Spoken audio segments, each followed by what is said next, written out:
আব্দুর রহমান বিন Hamoud আস-সুমাইত রাহিমাহুল্লাহ কুয়েতের একজন আলেম এবং দায়ী। জন্ম কুয়েতেই। এরপর ইরাক, ইংল্যান্ড, কানাডায় উচ্চশিক্ষা লাভ করেন। গোটা জীবন অতিবাহিত করেন আল্লাহর রাস্তায়। তিনি আফ্রিকার মুসলিমদের সাহায্যে নিবেদিত কুয়েত ভিত্তিক সংগঠন আল আউনুল মুবাশশির সংস্থার প্রতিষ্ঠাতা।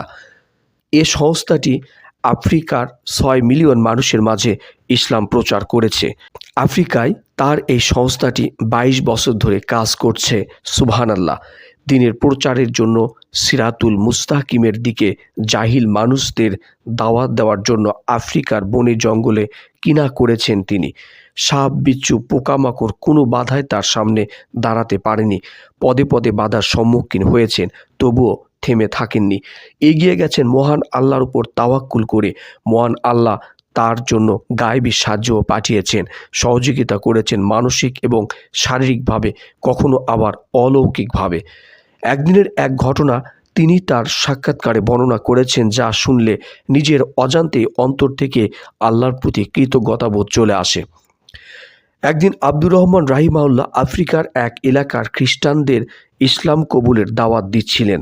এরা আবার নিজ ধর্মের খ্রিস্টানদের ঘৃণা করত। তারা বলল, আমরা ইসলাম গ্রহণ করব, কিন্তু তার আগে তোমাকে তোমার আল্লাহর কাছ থেকে আমাদের জন্য বৃষ্টি নামিয়ে দেখাতে হবে। গত ৩ বছর ধরে ওই এলাকায় এক ফোঁটা বৃষ্টির পানিও পড়েনি। এমন প্রস্তাবে তিনি চিন্তায় পড়ে গেলেন। তিনি বললেন, দেখুন, আমার গলা ব্যথা করছে। তিনি এই পরিস্থিতি থেকে মুক্তির জন্য এরকম আরও কিছু অজুহাত দেখাতে লাগলেন।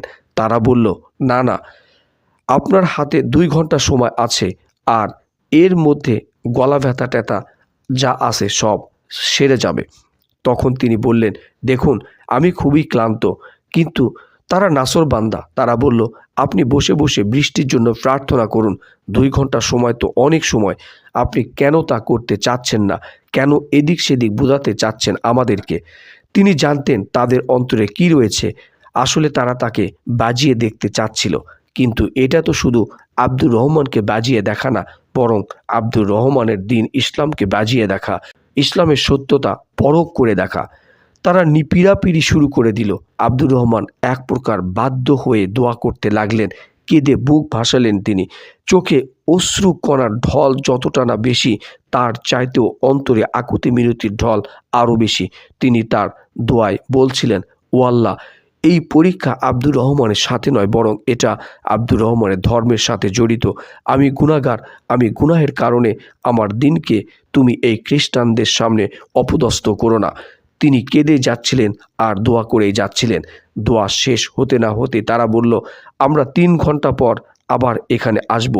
তারা আসর ওয়াক্তে যখন ফিরে এলো, সুবহানাল্লাহ, তখন আল্লাহর অশেষ রহমতে আকাশ কালো হয়ে মুষলধারে বৃষ্টি নামলো। কোথা থেকে মেঘ আসলো আল্লাহই ভালো করে জানেন। খ্রিস্টানদের দলটি বুঝতে পারল ইসলাম ধর্মই একমাত্র সঠিক ধর্ম। একটানা ৩ বছর অনাবৃষ্টির পর আজকে আচমকা বৃষ্টি এসেছে। আর তা এমনি এমনি আসেনি। এটা অবশ্যই আসমান ও জমিনের রবের ইশারাতে এসেছে। এভাবে তার দিনকে প্রতিষ্ঠিত করার জন্য আব্দুর রহমান মহান আল্লাহর শুকরিয়া জ্ঞাপন করলেন। আল্লাহ তার দোয়া কবুল করেছেন। তার মতো গুনাহগার থেকে আল্লাহ মুখ ফিরিয়ে নেননি। এই সেই আব্দুর রহমান যিনি দোয়া করে আল্লাহর কাছ থেকে বৃষ্টি নামিয়ে ক্ষান্ত হননি, বরং তার দোয়া আর দাওয়া এতটাই মজবুত ছিল যে তিনি অন্ধকার আফ্রিকার আকাশে ইসলামের নূরে নূরান্বিত করে ফেলেছিলেন। এক নজরে ওনার দাওয়াতি কর্ম এবং অর্জসমূহ দেখলে অন্তর থেকে তার জন্য দোয়ায় বের হয়ে আসে। আফ্রিকার ৩৯টা দেশে ১১ মিলিয়ন অর্থাৎ ১,১০,০০,০০০ মানুষ তার হাতে ইসলাম গ্রহণ করেছে। তিনি ২৯ বছর আফ্রিকায় ইসলাম প্রচার এবং প্রসারের কাজ করেন।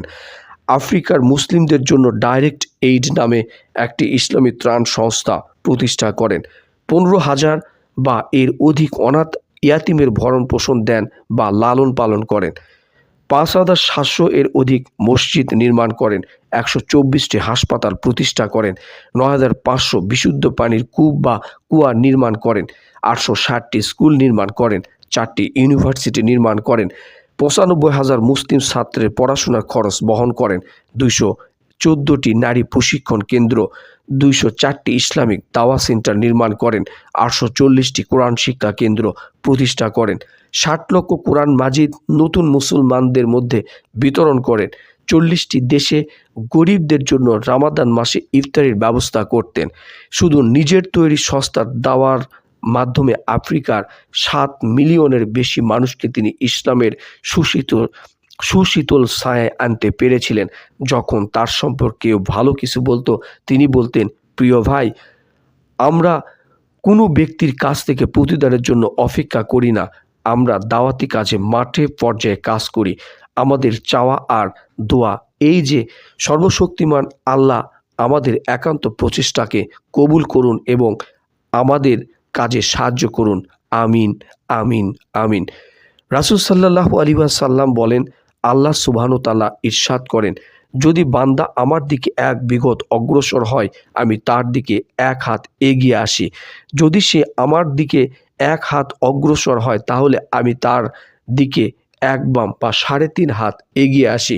যদি সে আমার দিকে পায়ে হেঁটে আসে, আমি তার দিকে ছুটে আসি।